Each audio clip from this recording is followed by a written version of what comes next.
अच्छा भाई, आते हैं परवरिश पर। जी मेरे जान। सर क्या कमाल, पूरी टीम का काम, चाहे अदाकार हों चाहे आप हों, एक टीम वर्क दिख रहा है। कितनी मुश्किलात आई थी परवरिश करते हुए? मुश्किलात बहुत सारी आई थी। पहले तो कहानी पे आता है ना, कहानी इटसेल्फ बहुत मुश्किल है भाई यार, आसान नहीं थी। हाँ, और मैं यहाँ ये कहूँ कि फहद भाई का कॉन्सेप्ट था स्टार्टिंग से। अगर हमने हाँ, ये शुरू से तकरीबन 2-3 सालों से ये सर्कुलेट कर रहा था। और फहद भाई ने सोचा हुआ था कि इस तरह का एक प्लॉट होगा कि एक शख्स है जो बाहर की तरबियत से घबरा के अपने बच्चों को पाकिस्तान लेकर आ गया है और अब चीज़ें प्रॉब्लमेटिक हो रही हैं। तो ये मौजूद था। मायरी उस ज़माने में हम लोगों ने किया था। तो मायरी से समर और ऐना भी बहुत हिट हुए थे। उनका कपल बहुत हिट हुआ था। वो बच्चे माशाल्लाह से अच्छा, बहुत टैलेंटेड हैं यार, क्या बहुत टैलेंटेड बच्चे हैं, बड़े नेचुरल बच्चे हैं। लाइक आप उनको कोई काम दें वो बहुत पिक करते हैं। वो फॉर्मूला ड्रिवन नहीं है कि ये फॉर्मूला है टीवी का, इससे कामयाब हो जाएंगे, नहीं, वो ओपन है। तो वो बहुत अच्छा परफॉर्म। तो एक ये भी था कि यार हमने कुछ मायरी को लेके करना है आगे। अब मायरी के अंदर एक चाइल्ड मैरिज का इशू था जो हम आगे नहीं बढ़ा सकते थे। मैं एक स्टांस क्रिएट कर चुका था कि under as marriage is not right, जो अब कोड भी मानता है, जो दुनिया भी मानती है, मेडिकली बिल भी पास हो चुका है, उसके इस पर बिल भी पास हो चुका है। तो मैं उसको तो कंटिन्यू नहीं कर सकता क्योंकि वहाँ तो डिवोर्स हो चुकी है। तो हमें था कि हम इनको लेके कुछ और काम करेंगे। तो ये फहद भाई वाला कॉन्सेप्ट इस पर काम हो रहा था। किरण सिद्दीकी, मुझे फहद भाई ने बोला कि मीसम यार कुछ नए राइटर्स चाहिए जो न्यू एज ड्रामे को जानते हों या नहीं जानते हों, काम में नयापन हो, काम में नयापन होना चाहिए। तो 2 लोग ऐसे हायर हुए, उसमें एक उमर काजी, एक किरण सिद्दीकी। तो किरण के हवाले हमें ये दिया गया परवरिश और वो बनाने लगी। मैं दूसरे ड्रामे पे लगा हुआ था। इतने अरसे में फिर मुझे एक ड्रामा करना था, कभी मैं कभी तुम के बाद। तो अब मुझे स्क्रिप्ट नहीं मिल रही थी, मेरे मतलब की नहीं मिल रही थी। लाइक थी 2-3 स्क्रिप्ट, लेकिन वो मुझे लग रहा था कि यार ये मुझसे नहीं होगा। वही अगेन टॉक्सिक फैमिली और वो टॉक्सिसिटी। तो मैं बड़ा घबरा रहा था कि यार मुझे नहीं करना, मुझे उलझन होती थी, मेरी अपनी मेंटल हेल्थ डिस्टर्ब हो जाती है। सीधा सीधा बताऊँ यार, क्योंकि मैंने जिन प्यारे रिश्तों को देखा है ना, मैं उनको, मुझे ख़राब करते हुए मज़ा नहीं आता। सीधी सीधी बात है यार भाई, आपका अपना एक्सपीरियंस उस तरह का नहीं रहा? मेरा रहा नहीं। तो मैं ये नहीं कहूँगा, ऐसा नहीं है कि दुनिया में होता नहीं है, दुनिया में बहुत सारी चीज़ें हो रही हैं, मगर ग्लास को आधा भरा हुआ देखना और आधा खाली देखना, ये नज़रिया सबको, तो आप अपने तरीके से लेते हैं। तो मेरा मिजाज नहीं था। मैंने कहा मैं बना तो लूँगा लेकिन वो कमाल नहीं आ सके।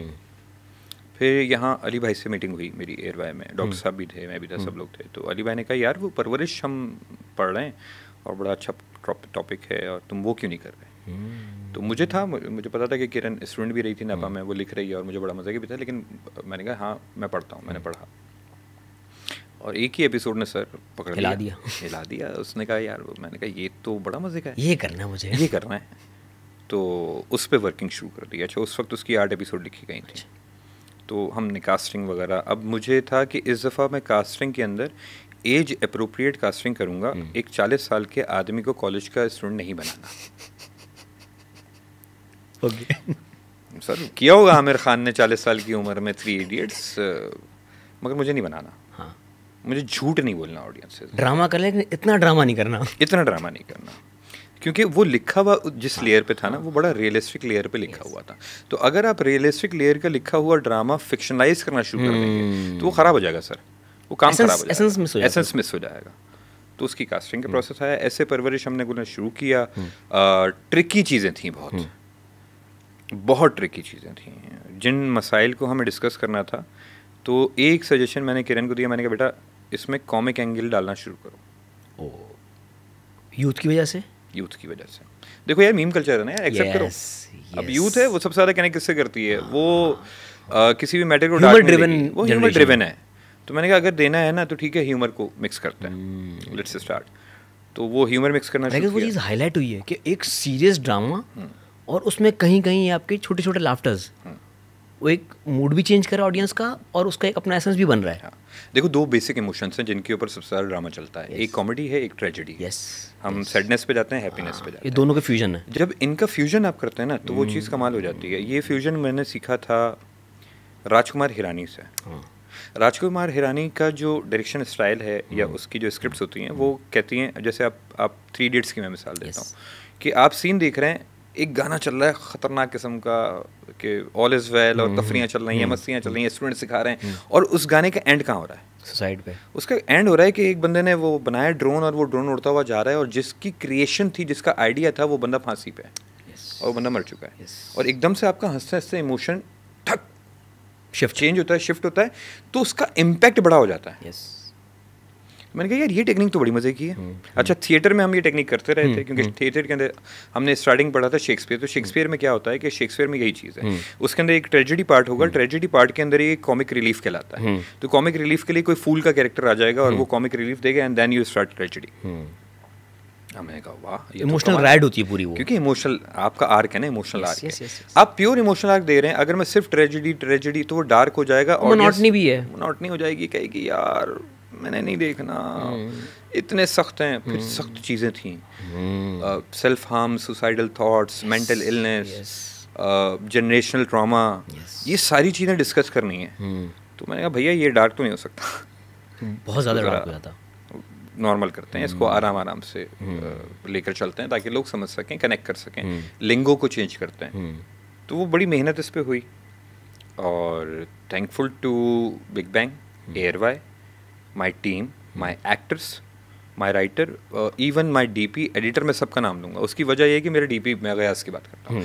अब गयास कराची यूनिवर्सिटी से मेजर किया हुआ है सिनेमाटोग्राफी के अंदर, तो वो आदमी आके सिर्फ कैमरा सेट नहीं करता है, वो कहता है मीसम सीन क्या है, ओके वो सीन पढ़ेगा, सीन की फील को समझेगा, क्योंकि उसने ड्रामा पढ़ा हुआ है, फिल्म पढ़ी हुई है, लाइट वैसे करेगा, वो लाइट वैसे करेगा, वो एंगल्स वैसे लेगा, वो कहेगा कि यार ये बड़ा टेंशन वाला सीन है, मीसम ज़्यादा एंगल्स लिए ना तो ऑडियंस डिस्कनेक्ट हो सकती है। सही बात है यार से वन टेक में करता है, तो तुम्हें ब्लॉकिंग का, मुझे ब्लॉकिंग का पूरा मार्जिन, मेरा थिएटर बैकग्राउंड था, तो मुझे ब्लॉकिंग बहुत चाहिए। मुझे लगता है यार जैसे ही आपने सोफे पे ड्राइंग रूम के अंदर बिठा दिया और सीरियस सीन कर रहे हैं ना, मर गया, वो एक्टर्स फर्नीचर बन जाते हैं, फर्नीचर बन जाता है ना।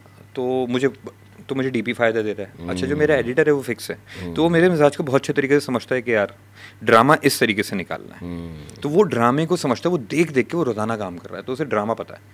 फिर बैकग्राउंड म्यूज़िक, सबसे ज़्यादा जिस चीज़ को इग्नोर किया जाता है वो म्यूज़िक है ड्रामा में। सर सबसे बड़ा आपका मीडियम है, आप भूल जाते हैं एवी मीडियम है ये, ऑडियो वीडियो मीडियम है, हमने सिर्फ उसे वीडियो मीडियम बना दिया है। नहीं सर, तो शुरू में बीजीएम वाले कोई प्रॉब्लम नहीं, सलमान हमारा बंदा है, अब मैं उससे कहूँ कि यार सुन इस पे ना, इस सीन पे ना कॉमिक म्यूजिक लगाएंगे, थोड़ा सा कॉमिक बनाते हैं, यार मीसम भाई उसमें सीरियस बात हो रही है, मैंने कहा हाँ होने दे यार, वो ऑफ लगेगा, ऑड लगेगा, मैंने कहा नहीं लगेगा यार, अच्छा लगेगा ना, चलेगा, अगर नहीं चले ना तो ठीक है, मेरी तरफ से ट्रीट। तो उससे ट्रस्ट किया, अच्छी बात, देखो बात यह है कि वो भी ट्रस्ट कर रहा है ना यार, और फिर उसने बनाया, उसने उसको कंसीव किया, उस पर लगाया, हमने देखा, उसने कहा यार काम तो कर रहा है मिसम भाई, it is working, so team effort.